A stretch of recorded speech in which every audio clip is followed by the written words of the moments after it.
Salut à tous, c'est Mickaël, j'espère que vous allez bien. Aujourd'hui, on se retrouve pour une nouvelle vidéo en cybersécurité. Si cette thématique vous intéresse, abonnez-vous tout de suite à la chaîne YouTube.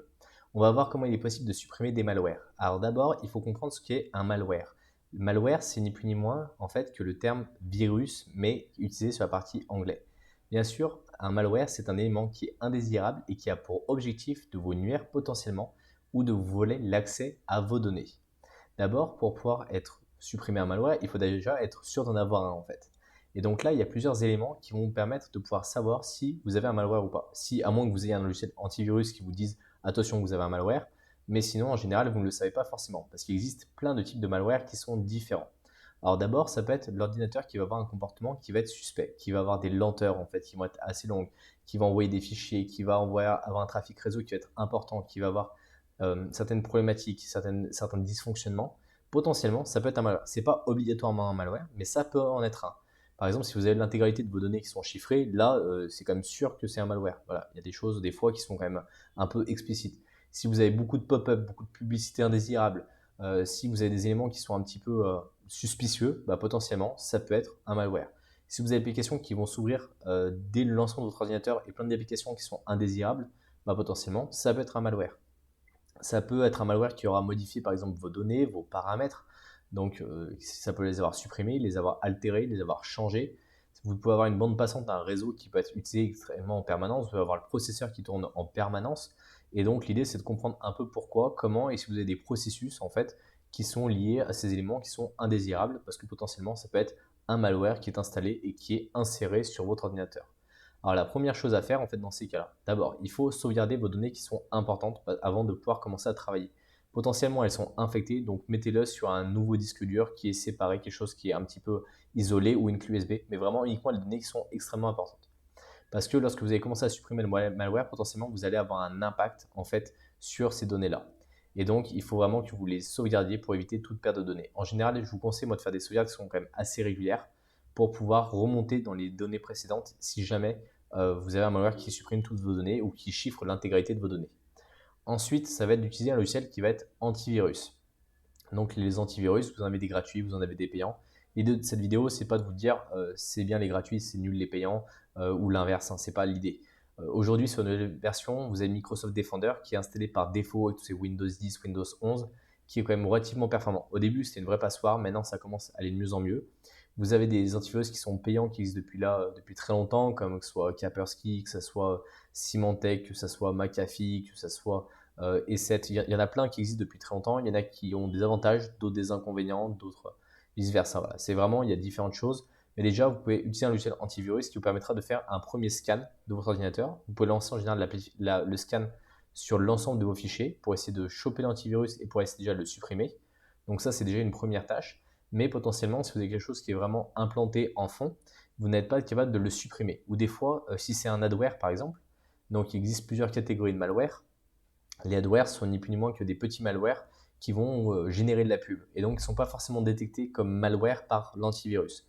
Parce que l'antivirus ne va pas forcément tout détecter. C'est un petit peu comme un petit rhume. Si vous prenez un antibiotique, bah, potentiellement, il ne va pas traiter les bonnes informations. Voilà, il ne faut pas attaquer avec un élément qui est très large si vous avez quelque chose de très spécifique. Et donc là, vous avez des petits logiciels qui vous permettent de faire du nettoyage. Un qui est connu, hein, qui n'est pas forcément le meilleur, mais qui s'appelle Malwarebytes, qui permet de faire de la suppression en général d'éléments au fur et à mesure.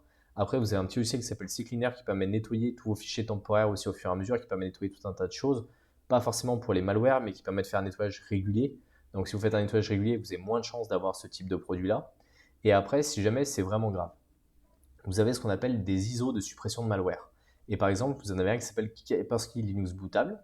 Donc nous, on l'utilisait énormément pour tout ce qui est maintenance et réparation de PC. C'est-à-dire que quand quelqu'un arrivait avec un ordinateur qui était extrêmement lent, qui ne marchait plus, ou qui avait des gros dysfonctionnements, on essayait de passer d'abord un Malwarebytes ou des produits de ce type-là pour supprimer la première couche. Mais si ça continuait, on prenait une clé USB, on avait cette ISO là-dessus, on la branchait sur l'ordinateur, on rebootait l'ordinateur pour booter dessus, donc on bootait sur un système Linux, ça chargeait directement dans la RAM, et à partir de là, on pouvait nettoyer l'intégralité du système de fichiers parce que le système de fichiers avait été éteint, et donc on avait un accès direct aux fichiers, et ça permettait de nettoyer en profondeur.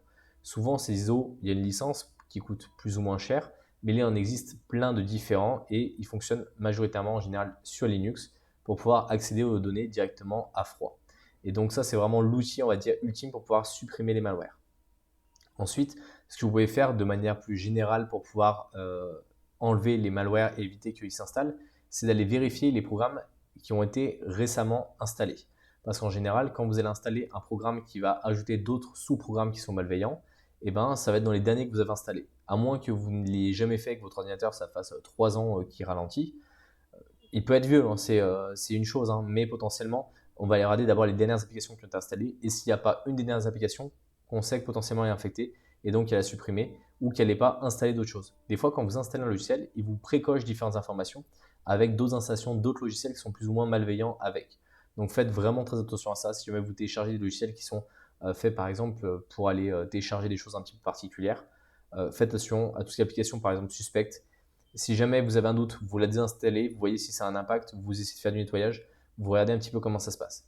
Une fois que vous avez supprimé le malware, parce que là, il va falloir passer à une autre étape, à une post-infection, on va d'abord changer l'ensemble des mots de passe parce que potentiellement tous vos comptes en ligne ont été compromis. Tous les comptes qui ont été sur ordinateur ont été compromis en fonction de la gravité du malware, bien sûr. Hein, je parle. Tous les malwares ne sont pas là pour voler l'ensemble de vos informations, mais potentiellement on va pouvoir essayer d'éviter la réinfection. Ça, c'est vraiment l'élément de base. C'est que d'abord, il y a la détection. Ensuite, on a le fait de pouvoir éradiquer le malware. Déjà, éviter qu'il se propage, ensuite l'éradiquer et enfin, on va essayer d'éviter qu'il revienne le malware. Et donc pour ça, on va essayer d'avoir une bonne hygiène sur l'ordinateur. Et donc pour ça, on va garder des logiciels qui permettent de faire une sécurisation. Le plus important, c'est en fait de faire de la prévention. Et il faut arriver vraiment à se protéger en fait contre les infections futures en évitant d'aller sur des sites qui sont malveillants, en mettant à jour les différents logiciels de sécurité, en ayant des logiciels de sécurité qui sont activés et pas désactivés, ne pas désactiver le par exemple. On voit très souvent ces éléments-là parce que ça embête les gens, du coup ils désactivent. L'antivirus il le désactive parce qu'une fois il les a embêtés parce qu'ils n'arrivent pas à récupérer les photos de temps Lucette. Donc voilà, faites vraiment très attention à ça. Laissez les éléments par défaut. Si vous avez besoin, vous pouvez mettre des exclusions des antivirus. Vous pouvez dire, bah non, ce fichier-là, j'en ai besoin. C'est normal, je sais qu'il est malveillant parce que je suis en train de faire des tests avec.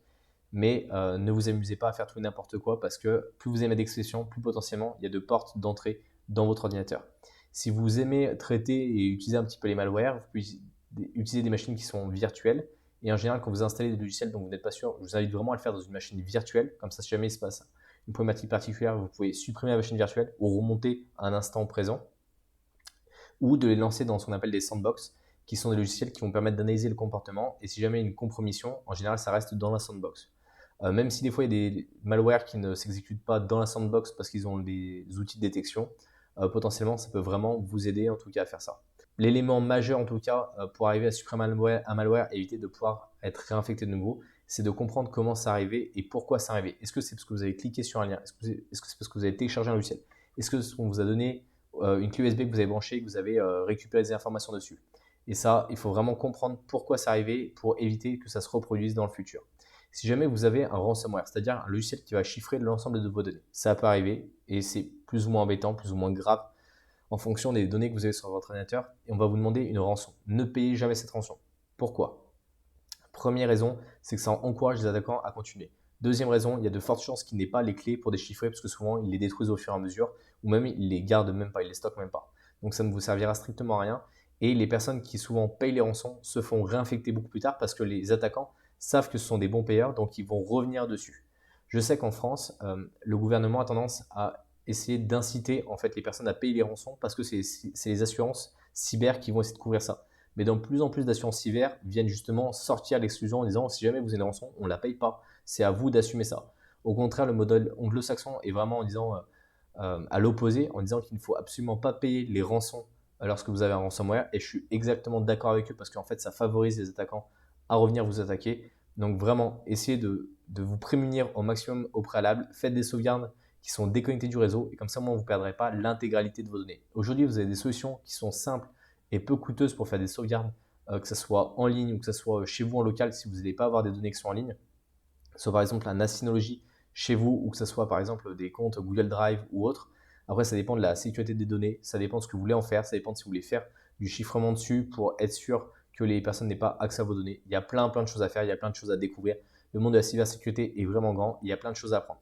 J'espère en tout cas que vous avez appris des choses grâce à cette vidéo. J'espère que ça vous a donné des arguments en tout cas pour pouvoir avancer et aider à traiter plus de malware, en tout cas aider les personnes qui ont potentiellement subi un malware. Il y a un guide qui est disponible directement dans la description. Il est offert. Il vous permet de bien débuter dans la cybersécurité. Donc, je vous invite tout de suite à aller le télécharger. Maintenant, pensez à mettre un pouce bleu, pensez à vous abonner à la chaîne YouTube et dites-moi si vous utilisez un logiciel pour supprimer un malware et quel est votre logiciel que vous préférez. Et on va se retrouver dans une prochaine vidéo. Salut!